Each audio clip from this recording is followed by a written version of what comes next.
The DHR team and I began writing and talking about courageous leadership in late 2024, stemming from conversations we were having with clients and each other around what makes a great leader.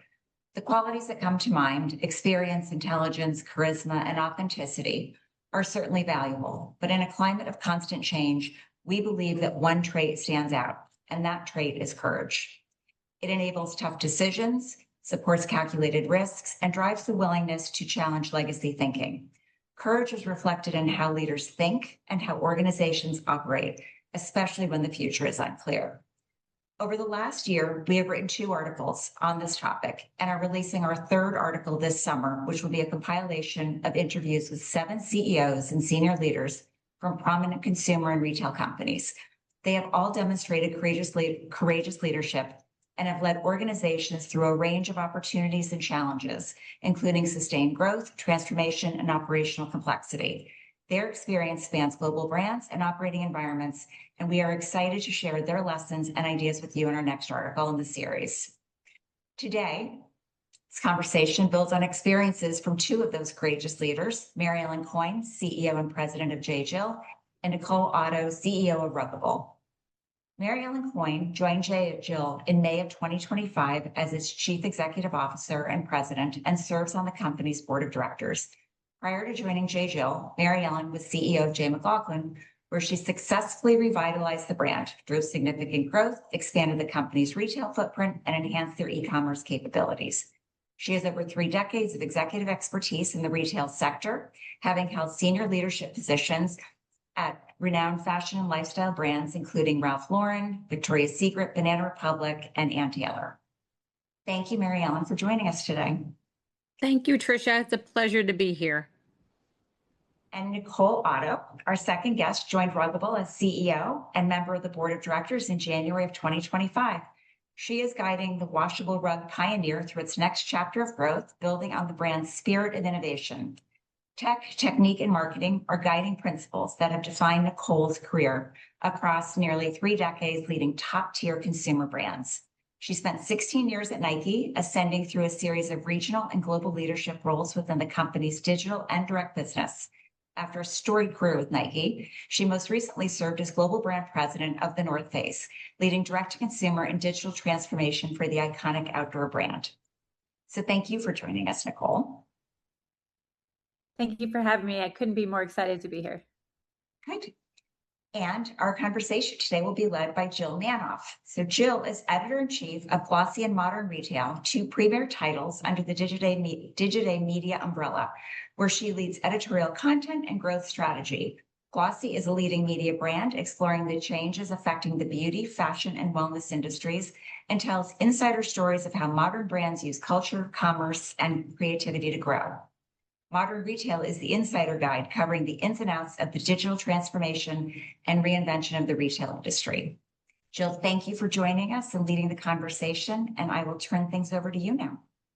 Thank you so much, Tricia. Wow, I am an amazing company, ladies. I'm so excited to dig in, talk all about your leadership style, what courageous leadership means to you. But let's do it. You guys both joined your companies in 2025. So we've got our feet wet. We're in the mix, to say the least. I mean, at the rapid pace things are moving now, I'm sure you probably feel like you've been there longer. But let's just kick it off with the idea of courageous leadership and what that means to you, especially in today's retail environment. What does it require? Does it come naturally to you, to anyone, but in terms of what is required today? But let's start with you, Nicole. Tell me what your take. What does it mean to be courageous in today's landscape?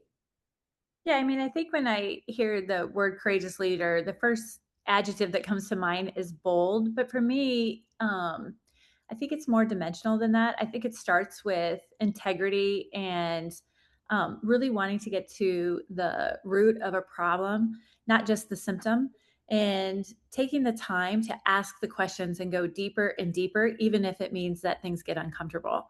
And so that can take many shapes.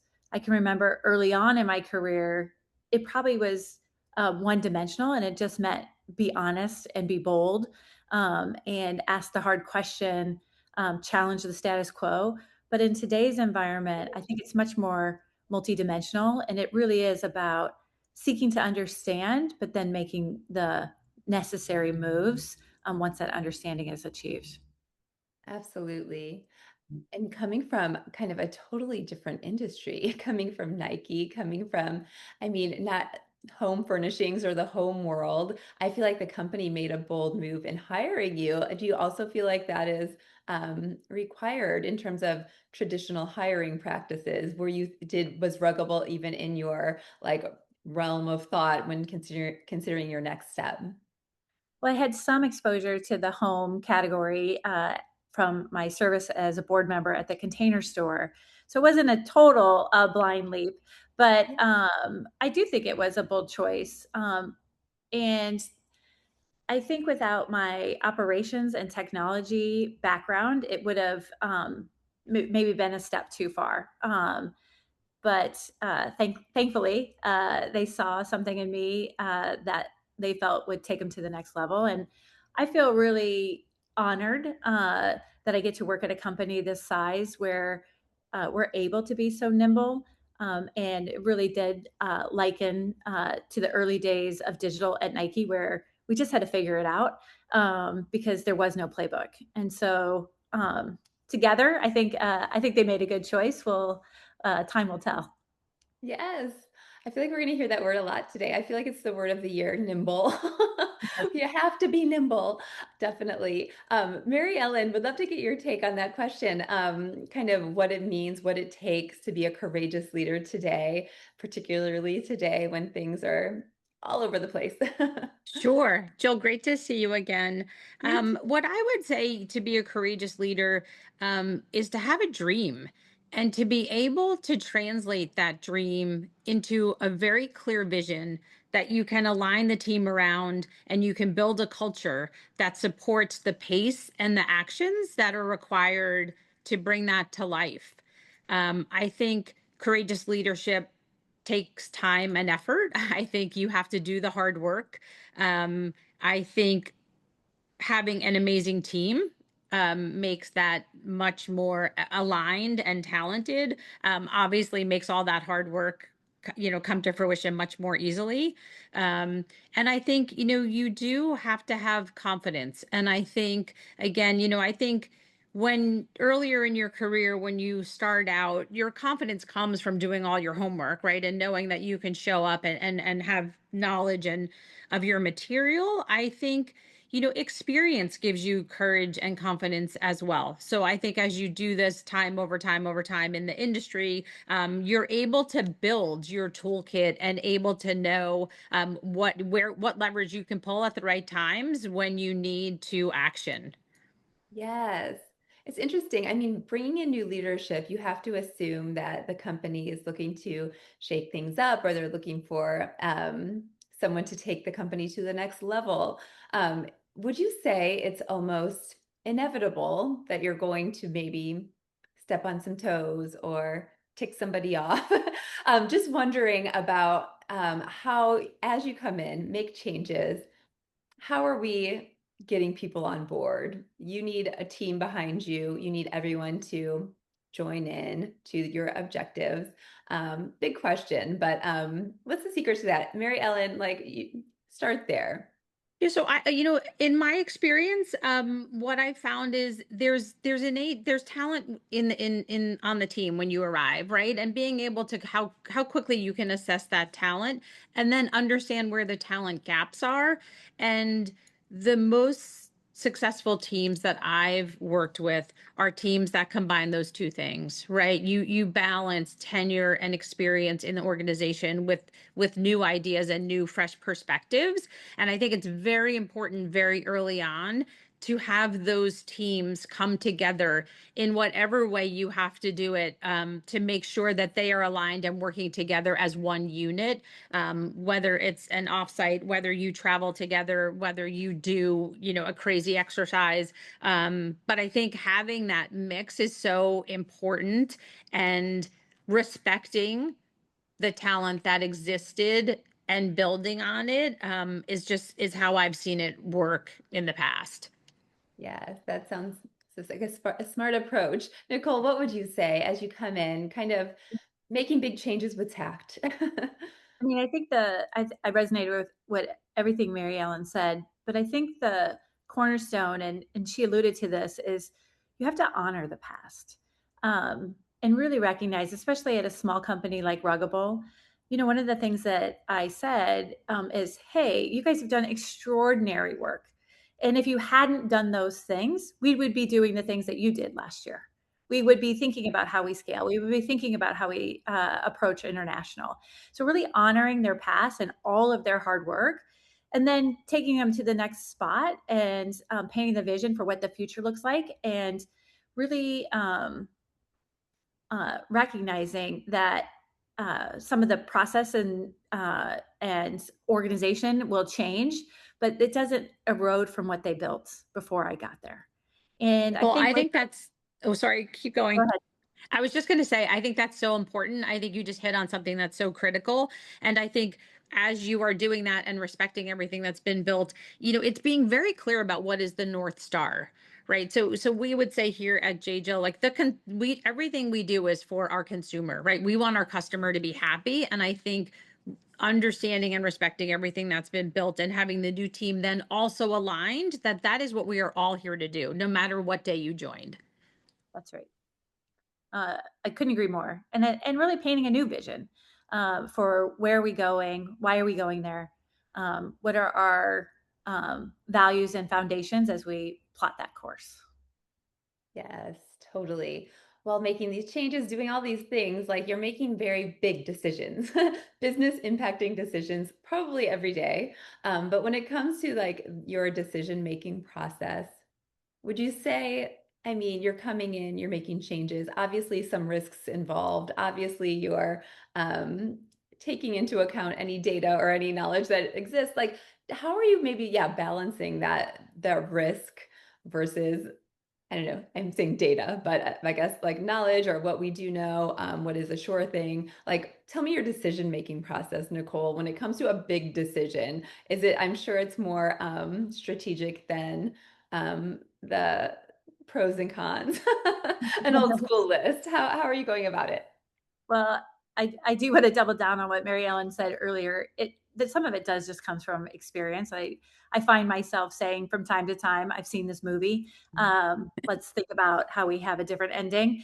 But at the same time, I would say that I am a gut leader. I lead with my instincts and my intuition. But I'm also really, my confidence comes from not that I'm right, but that we can pivot and learn quickly if we're wrong. And I think that mindset actually brings a lot to the table to the team, which is we're not boldly going without looking at what we're doing and learning from it. And if we're wrong, and the beauty of a digital business is we can pivot really fast, that our decisions then are built to say, how quickly can we learn if we're correct? What tests or proof points along the way are we going to look to make sure that this was the right call? And it really teaches the team how to do it too. And contingency and backup plans and testing becomes part of your culture. Yes, so smart. Mary Ellen, I want to say thinking from the gut, but also that's experience. Like your gut is very valuable with this. No, but it is. I mean, Nicole, at some point, I'm so aligned with everything you've said. At some point, we have to go grab a coffee after this. Yes, yes, please. So I am a very instinctual person. That is always like try to that, that is where sort of my strength comes from. But then you obviously balance it with all the data you have and all the experience you have. I think it's very important, especially in the beginning, to make decisions quickly, to make some bold decisions, and then to learn from them. And I think it's very important for the teams to see some of those decisions work. Ideally, they all work, but when they don't, to celebrate what did not work as much as you celebrate what did, because you took action, you were clear about what you wanted to do. Now you can learn. You learn from it and you move on. I think it's in this day and age to fail fast and pivot. And I think Nicole, you alluded to this. It's absolutely the way to do it, so that the team understands that you will be moving quickly and you'll be bringing them along with you, and you want all of their data and you want all of their input, and then you'll learn and keep going what worked and what didn't. Can I just add one thing that I forgot to say, which is so important? We also make our decisions through the lens of the consumer, not through the lens of the boardroom. Yeah. And so, what are we doing for the consumer? Do they value it? Does it hold true to our mission and vision and positioning? And when you do that, the proof points that you're looking for are also from the consumer, instead of looking at the P&L or operational complexity. Because if you stay focused on them, then you'll solve the P&L and you'll solve the operational complexity, but you're in service. Yes.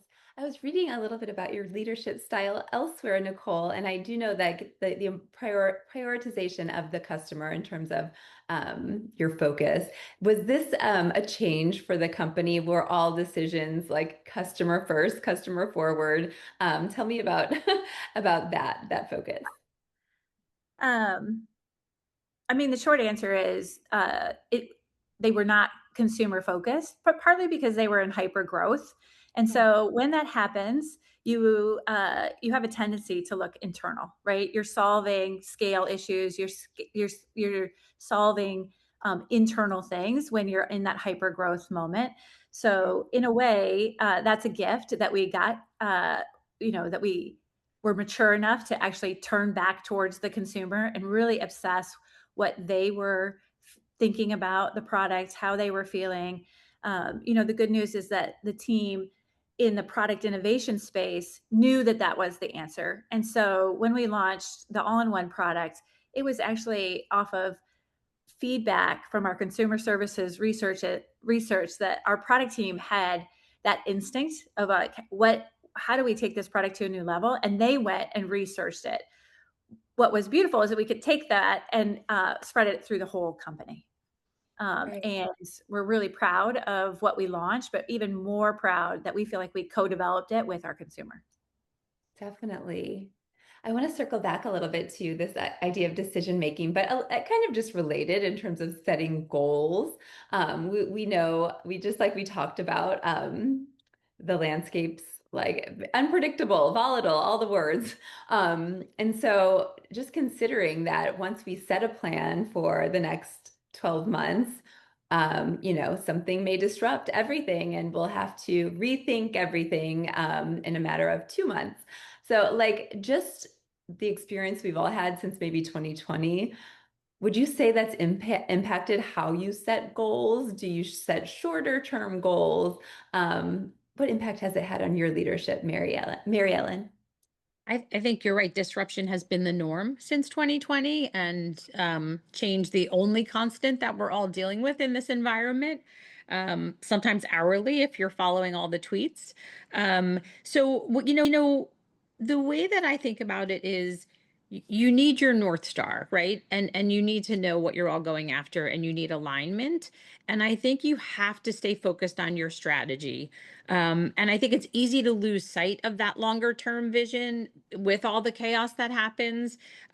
What we do at J.Jill is we have at a very senior level, we have 2 weekly meetings. And the first one on Monday is obviously current business and what we're doing and what we're thinking and how we're going to react this week. But then we carve out time once a week to sit, and we sit in a room that has our long range plan, all the pillars of the plan on the wall, and talk about, okay, what did we learn this week that's going to impact this longer term vision and our strategy moving forward? What have we accomplished? What should we feel good about so far on this? And really trying to carve out time very distinctly, not to lose sight of the longer term. Yes, that makes sense. Nicole, any similar strategies or approaches? And very, very similar. And I will give my education at Nike a nod here. But Nike was very disciplined in their strategic approach, and I learned that method from them. They really like to look far out and then bring it in. So I do a rolling 3-year strategy that turns into a 1-year plan and a budget, and really getting aligned with my senior team, the broader organization, and of course the board is something we've done. And I think that when you have that 3-year vision, and again, like even on some of it, the outer years in today's environment are a little bit more blurry, but the goals are clear, of what we're trying to do for the consumer, and how we want to elevate the brand and what we stand for in the marketplace. But it really allows you then to weather the bumps, right? And you see them as bumps. And again, like whether it's tariff environment or uh, you know, um, challenges of going international or even operational headaches, really that ability to look out and say, this is actually just a bump. And it helps the team focus and just have the shock absorbers, if you will. In fact, I had a mentor of mine who would always say, okay, let's have soft knees because it's going to be a little bit bumpy as if you're skiing. So like, and again, if you can see that and talk about it that way with the team, hey guys, we're gonna it's going to be bumpy for a minute. We're looking at, raw materials, input costs, they're rising. What are we going to do about that? But if you talk about it as, we're just going to have soft knees through this period, then people can see it as that. And then it refocuses them back on the long term. I love I that. agree. And then I think that, Nicole, like what you said, you can weather all the bumps, but also when you do the 3-year to 1-year to budget, which is exactly the way, the way that we would operate as well, and bringing the team and the board along. I also think it allows the team to think big, right? Yeah. When you talk about 3 years out, people can think about large initiatives that when you were talking about 1-year budgets, everyone is just nervous to sign up for, right? But when you're talking about what we're going to do in 28 and it's still somewhat theoretical, there's an amazing value in the ideas that come from that because it is a different perspective and broader, longer range forecast. I actually think it helps you prioritize different the 1 year, because if you Yes. start a budget, you're incrementalizing. You're in a run rate mentality. Yes. If you do the 3-year view, then you get to ask yourself the hard question: is if that's what we want in 3 years, what must be true now? Yes. And it will pull forward big capability investments. And Agreed. that's the trick, because otherwise you're going to get distracted and you'll incrementally grow, but you won't exponentially grow. Agreed. And we talk about that a lot too, is what is our linear growth and what is our nonlinear growth? And those nonlinear items take investment. They're not measured the same as our linear growth. As we're talking about 3 years is the new 1 year, I want to look back on the last 1 year, the last 12 months. I wanted to ask, and you partially answered it, and maybe the answer is just kind of stay the course, prepare for the bumps, but kind of the most trying or taxing impact on your business over the last 12 years, or 12 months, excuse me, and how you've really kind of led through it. Like, what was your strategy? What was your approach to, like, I'm going to get us through this? Do you have a strong example, Mary Ellen? Well, I think in all of our businesses over the last 12 months, tariffs have been the biggest impact, right? So really understanding, number one, leaning into incredible partnerships. So for us, that's vendor partnerships, and really being able to work through some shared accountability there, because we have such long-term valuable partners, and obviously we are all in this together for the long term, and I think that really pays off when something like a tariff situation comes up.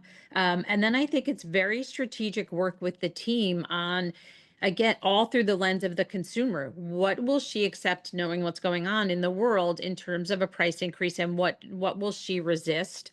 And then for any of that we can't offset, how do we have to think about working more efficiently, smarter, internally, so we can offset some of that cost? And so, I find with those situations, what's very encouraging is that those specifically tariffs, it involved every area of the organization, right? Every single functional team had to come together at some point to talk about a product change, a marketing change, of, an investment change. Finance was involved, obviously the sourcing teams, the people in the stores, educating everyone. So, when you see everyone come together to really address a challenge of that magnitude, that's what's so rewarding when you are trying to get over what is a difficult situation. And, again, I think when we think about that tariff situation, it's the math that is obviously concerning to all of us because it's increased costs no matter what.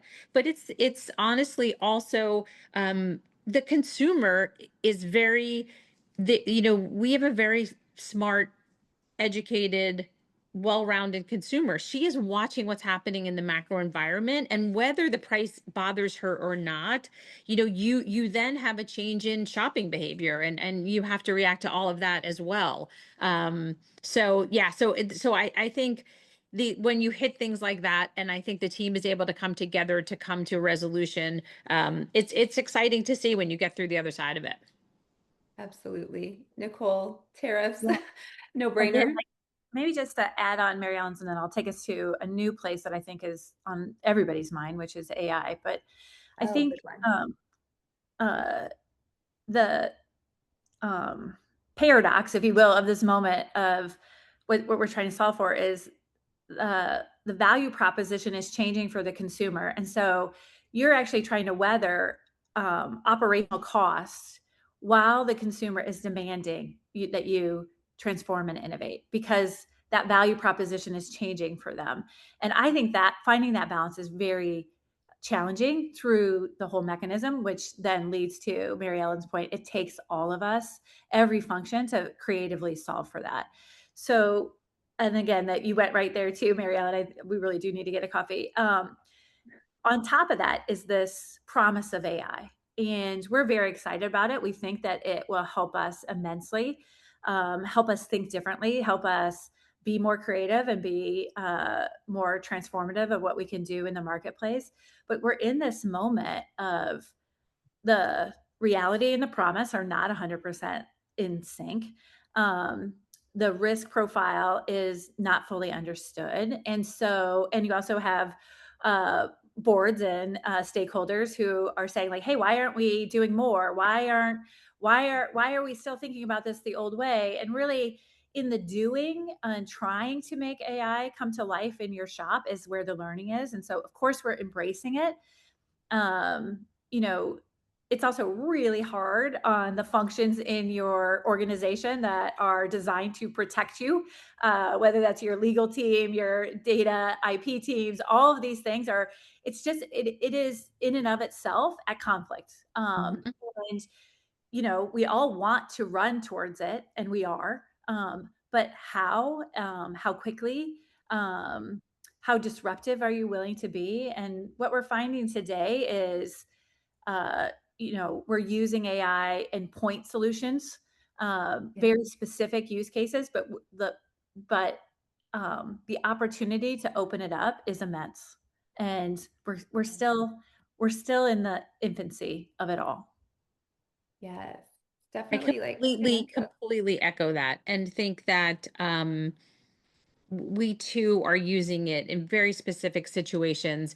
I think we can't underestimate, as this will have an incredible impact ultimately. It will be dramatic, but so will the change in processes, so will the change in skills required. And I think the change management here is it's the most important thing that we all need to focus on, right? And really understanding what the organization will look like not from a talent point of view and a process point of view, and how you're going to lay all that groundwork before you just drop a tool in.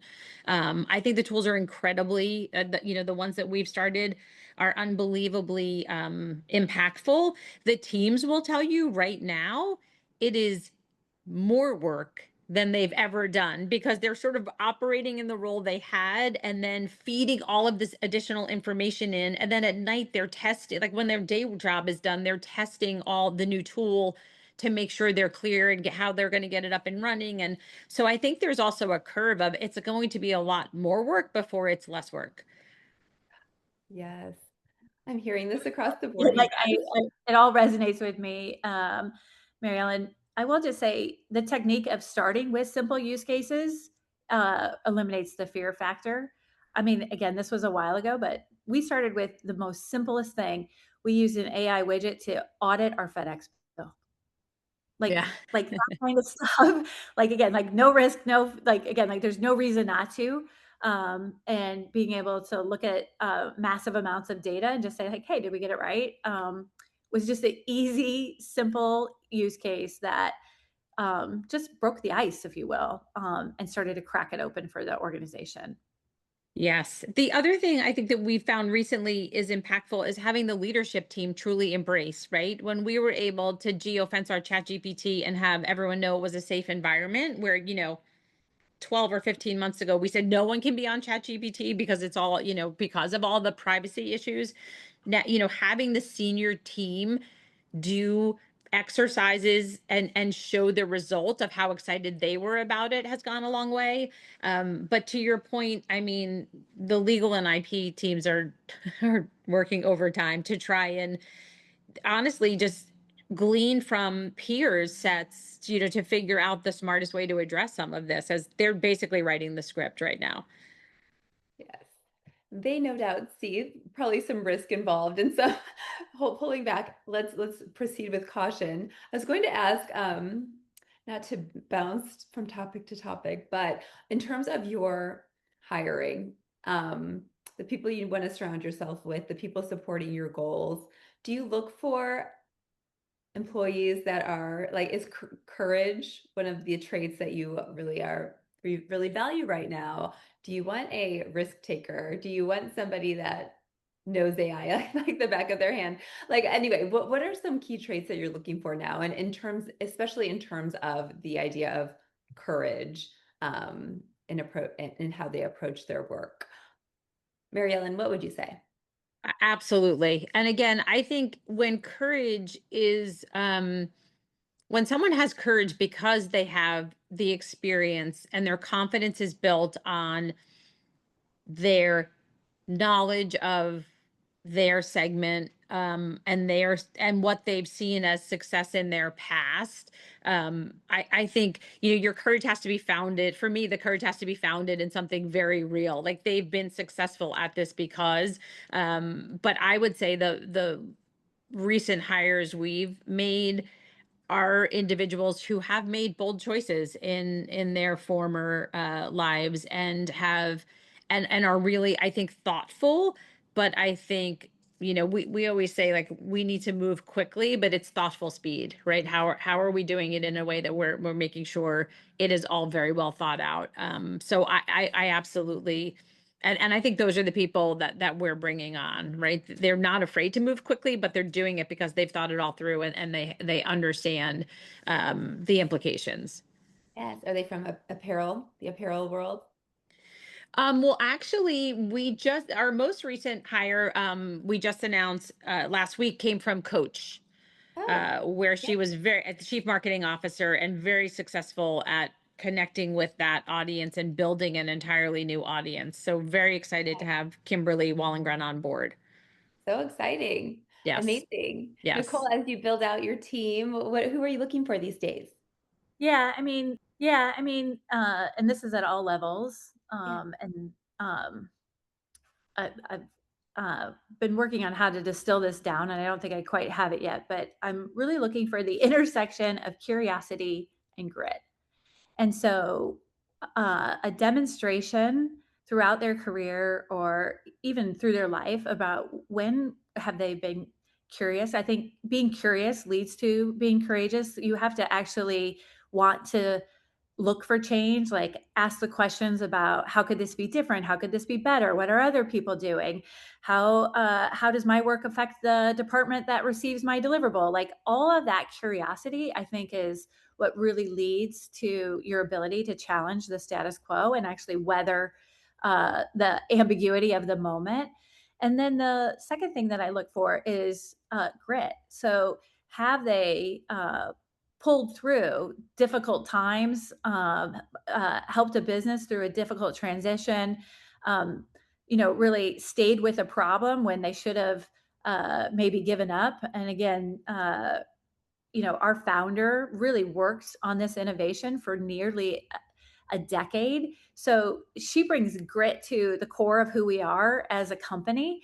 And that's what we look for, because we don't know what tomorrow's problems are going to be. And we're going to have to make choices about, do we linger in this problem and try to stay after it, or do we give up? And I think many people give up too soon when they actually have seeds of something that could be great. Right on. I know we're short on time. I want to get maybe one question each to wrap us up. Nicole, in terms of your like leadership, I would say your voice, maybe your confidence. Like, what do you owe this to? What informs your voice, your leadership? I'll say voice. Let you take it that way. It's such an interesting way to ask the question. But the only thing that came to my mind when you said that is, what informs my voice is probably my father. And his voice is in my head constantly around, are you doing the right thing? Are you where you should be? Are you contributing? Are you in service? How are you showing up? And are you proud of it? Oh, I love that. Would you say that's been consistent throughout your career? You've always, yeah. Yeah, even in difficult times, like I would call my husband and say, "Hey, what do you think we should do about this?" And he would say, "What did your dad say?" Because he knew I had already That's checked it. great. The best. Oh, I love that. Mary Ellen. I had a very similar answer, which was definitely my family, right? I'm one of 7 children. So what did that teach me? Number one, I had to speak up and fight for myself. But number two, I had to negotiate and keep everyone happy, right? That was like my role in life. And to your point, Nicole, I will always say my dad was my biggest supporter and my confidant. And the story I tell is the night before he passed away, and thank God, perfectly healthy till 94, 12 hours in the hospital. When he got to the hospital, was counseling me on a negotiation before he fell asleep. I mean, that is, so we're in very, very similar situation. But I think the way that I was raised is really has determined the way that I lead teams. I love that. And I'm sure and it's maybe been refined, or it's just interesting that with all the ups and downs of the business, that's held true throughout your careers. That's great. Yes. Yes. Amazing. Tricia, I'm going to bounce it back to Tricia. This has been such a valuable conversation, if I do say so myself. I thank you guys. Thank you both for your openness and honesty. I loved chatting with you. Great question. So thank you. And thank you, Nicole and Mary Ellen. I mean, amazing. I was reflecting back on the articles that we have written, and so many so much of what you said is in our articles. I mean, it just resonates. And I think so it's really interesting to see, I think, how you have evolved the topic of, or how the topic of courageous leadership has evolved in the last couple of years, and the way people are thinking about it. Because I don't know that 5 years ago people were talking about this. I mean, it wasn't at the top of anyone's the top of a conversation. I have a couple other questions that I did want to ask. And one, both of you being CEOs, dealing with the board, and yet having to manage teams through, as you said, constant disruption. How do courageous leaders balance being transparent and challenging with your board and still empowering and protecting your teams? I mean, is that an area that you find that you have to think about on a regular basis? I mean, I'll go first. I think I spend a lot of time with my board, or with my team, really talking to them about how what we're saying is going to be heard, which is a different muscle. And which is also something that I think I bring to the table from serving on boards. Is it's just a very different seat. And so when we can sit in their chair or think about their perspective, our ability to address their concerns, address what risk profiles they are comfortable with, address like maybe it's taking too long, or they want, all the things that happen in a boardroom. And through it, they then are learning that vantage point, which helps me prepare to have the conversations we need to have at the strategic table. Yeah, I would completely echo that. I think, what we've really worked on over the last year is to provide much more transparency with the board. But in doing so,